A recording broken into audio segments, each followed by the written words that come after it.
ज्या महामानवामुळे आज आम्ही इथे उभे आहोत, समता, न्याय, बंधुता आणि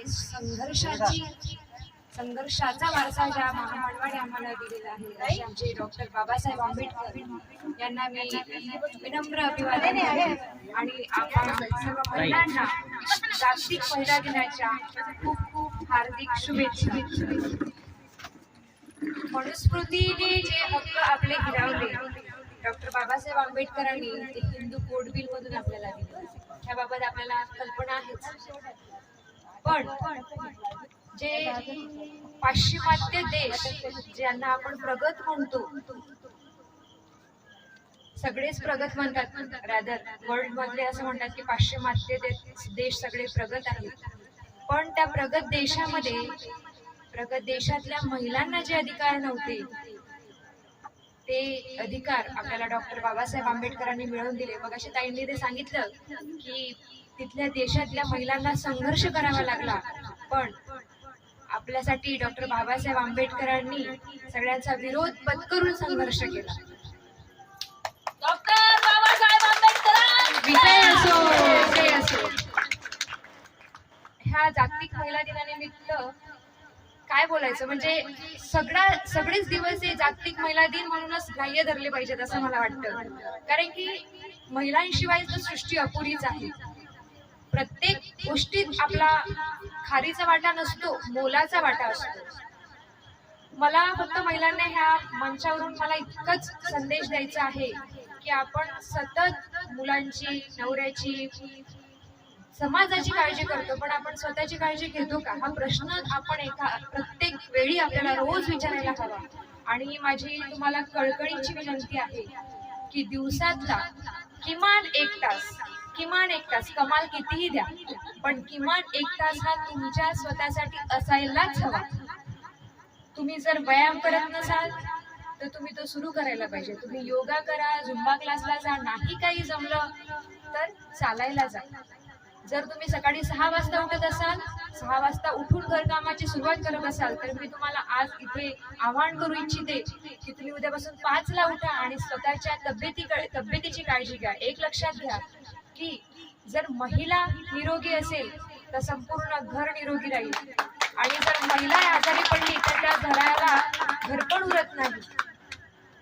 त्यामुळे तुमच्या आहाराकडे आणि तुमच्या तब्येतीकडे लक्ष देण्याची जबाबदारी ही सर्वस्वी आपली आहे. आपण असं म्हणू शकत नाही की कोणीतरी दुसरं माझ्या तब्येतीची काळजी घेईल, माझी सून येऊन मला खाऊ पिऊ घालेल. नाही, अजिबात नाही. स्वतःची काळजी स्वतःलाच घ्यायची आहे. स्वतःच्या शरीराला तेवढे पोषक तत्व द्यायचे, स्वतःच्या डोक्याला चांगले विचार द्यायचे. एक लक्षात घ्या, आहार आपसुकच विचारांना चांगलं लावण्यास प्रवृत्त करतात. त्यामुळे तुमच्या जेवणामध्ये तुम्ही काय घेता, तुम्ही तुमचं दिनचर्या कशी आहे, ह्यावरून आपले विचार कसे आहेत ह्याचा मार्ग ठरत असतो. आणि ह्या मंचावरून मला आपल्याला एक अजून संदेश द्यायचा आहे की बऱ्याच वेळा असं म्हणतात की ईर्ष्या, द्वेष, मत्सर हा महिलेच्या पाशवीला पुजला असतो का? पण मला नाही वाटत तसं. आताची महिला पूर्णपणे बदललेली आहे. आम्ही एकामेकांच्या हातात हात देऊन चालणाऱ्या महिला आहोत. ते दिवस गेलेत. तर मी इथे सगळ्यांना संदेश देऊ इच्छिते की ते दिवस सोडून द्यायचे की मत्सर आहे, ईर्ष्या आहे, द्वेष आहे. नाही, आम्ही आमच्या मैत्रिणीला घेऊन सोबत चालणाऱ्या महिला आहोत आणि यापुढेही आम्ही चालत राहू. आणि आमच्या महिलांना किती सक्षम करता येईल याचं उत्तम उदाहरण आम्ही पूर्ण भारतातच काय तर पूर्ण जगामध्ये आम्ही करून दाखवू. मला असं हे सांगायचं आहे की महिलांना तुमच्या न्यायासाठी जागृत व्हा. आपल्याला डॉक्टर बाबासाहेब आंबेडकरांनी खूप छान संदेश दिलाय की शिका, संघटित व्हा, संघर्ष करा. संघर्ष आपल्या रक्तातच आहे हो. आपल्याला काही वेगळं शिकावं लागत नाही. आपण जन्मापासून मरेपर्यंत संघर्ष करत असतो. फक्त एवढंच फरक आहे, आपण घरात संघर्ष करत असतो, पण आता आपल्याला घरातून बाहेर जाऊन संघर्ष करायचे. आपल्या अस्तित्वाची जाणीव ठेवून आपल्याला संघर्ष करायचा आहे. आणि आपल्या जीवनाचा काय उद्देश आहे, आपण कोणता उद्देश घेऊन या जीवनात आलेलो आहे, आणि आपला जीवनाचा उद्देश सफल कसा करायचा याचा विचार करायचा आहे आणि खऱ्या अर्थाने आपलं आयुष्य भरभरून जगायचं आहे.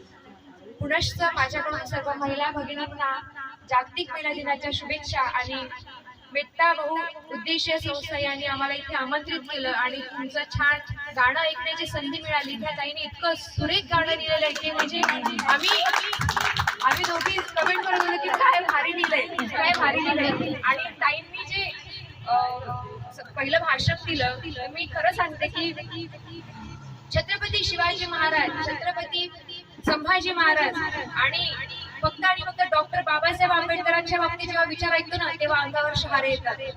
आणि नक्कीच ज्या वेळेस तुम्ही बोलत होता ताई त्यावेळेस अक्षरशः आमच्या अंगावर शहारे आले होते. आणि मला असं वाटतं की प्रत्येक स्त्रीने एवढंच सामर्थ्यवान व्हावं आणि एवढंच कर्तृत्वशाली व्हावं. ह्याच मी तुम्हाला शुभेच्छा देते. जय हिंद, जय महाराष्ट्र.